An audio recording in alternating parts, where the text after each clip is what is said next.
Hi, and we're here at Honeywell Field where we're about to look at the Wellesley Raiders 2012 football season.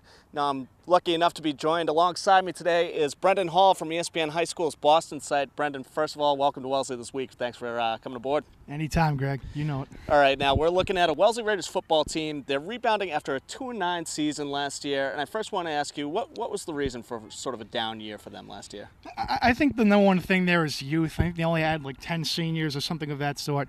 I think a line was a strength of theirs going into the season. But they've gone to the spread scheme last couple of years, and so much of that is predicated on timing. And they had a young group of receivers. Obviously they probably got their work in the off season, but it's so hard to replicate game experience if you're young, and especially at the receiver position where you got to really be on the same page early, or it could get ugly. As you saw a couple times, the score got out of hand early against some of the top teams in the Bay State. You look at guys like Will Adams, Ned Holmes, Tucker Morgan, guys who has some pretty good speed, has some things to show, but I just think youth was a bit of an issue there. Now, after 10 years, Bill Tracy is out. Jesse Davis steps in after 6 years with the program. What are some of the challenges that he's going to be facing this year? And actually, to build on that too, why do you think he was a good choice for this program? Yeah, I think, honestly, Jesse seems like he's got the program going in the right direction in some of the moves he's made in the offseason and some of the things he's saying about the program, the way he wants to elevate it. He's an internal hire. He knows the system. It should be a smooth transition, so I like that. But I think the biggest challenge for him, honestly, isn't going to be in his control. The Bay State Conference, I think Wellesley's gotten better, but so is everybody else in that conference. We had 4 Bay State Conference teams in our top 25 polls statewide. Just to put that in perspective, we only had 3 Catholic Conference teams, and that's probably the best conference in the state. So, really, I don't think it's anything in his control. As for Jesse and what he's going to do with the program, the thing that sticks out with me is his experience as a varsity wrestling coach within the high school. You look at some of the top wrestling programs in the state. You look at a Chelmsford, a Franklin, a Nauset, a Lowell, and their football programs, they always have good linemen. You can learn a lot about being a football lineman from doing some experience wrestling.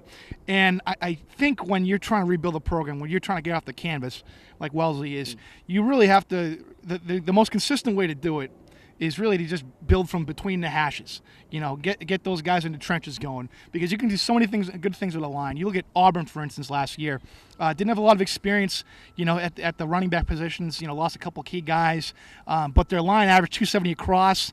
They had this zone blocking scheme down to a T. They moved guys off the ball, and they won their 4th straight Super Bowl. So I like the direction Wellesley's going. I like that experience with Jesse Davis, and that's why I think that was a good hire for them. Jesse's certainly done a nice job with the wrestling team over the past couple of years since stepping in, so hopefully he can redo that with the football team now. What are some players that you're looking at to step up and have a big year for Wellesley this year? Yeah, one guy I want to kind of center out there is a guy, Isaac Blake. I watched a little bit of him last couple of weeks. He's a good size, 6 foot, 200 pounds.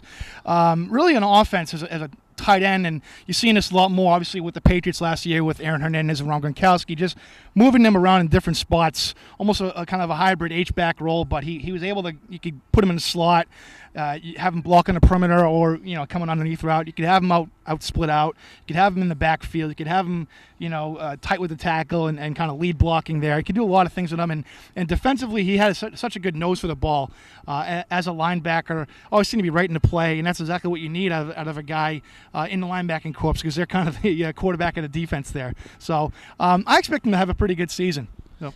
Now, this is sort of your bread and butter question, Brendan. I'm gonna have to ask you to wrangle in maybe 30, 45 seconds or less. But what are you looking for the Bay State Conference to sort of shape up and be like this year? Well, I think we'll start with the Harrogate division, Wellesley's division there. I think the division will come down to Natick-Walpole again in that game there in Week 10, just like it did last year. Natick, they might lead the state in offensive production. You get Troy Flutie, who is a good dual-threat quarterback. Obviously, some pedigree there. His father, Darren Flutie. And then you got one of the best sophomores in the state there. One of the most polished receivers you see at a young age in Brian Dunlap. But Walpole's got some guys coming back. Chris Collins, Mike Rando, P.J. Hayes, who's one of the best sprinters in New England. And then you look at the Cary division. Weymouth should compete again. Needham, I think, has a lot more depth than people give him credit for. And I think that was on display last year against BC High in the Super Bowl. And they got a lot of key components coming back. I think Ryan Charter is going to have a tremendous season this year. I think he's a lot better than people give him credit for. Now, Needham actually a team that we're obviously curious about here. We play them on Thanksgiving. They had a thrashing of Wellesley on Thanksgiving here, 42-18 the score. They go on and move to the Super Bowl last year. Can we expect what can we expect here on Thanksgiving actually out in Needham this year? Yeah, I don't think the score is going to be as lopsided this year. Last year I think Wellesley got 2 broken plays early, and that was pretty much it.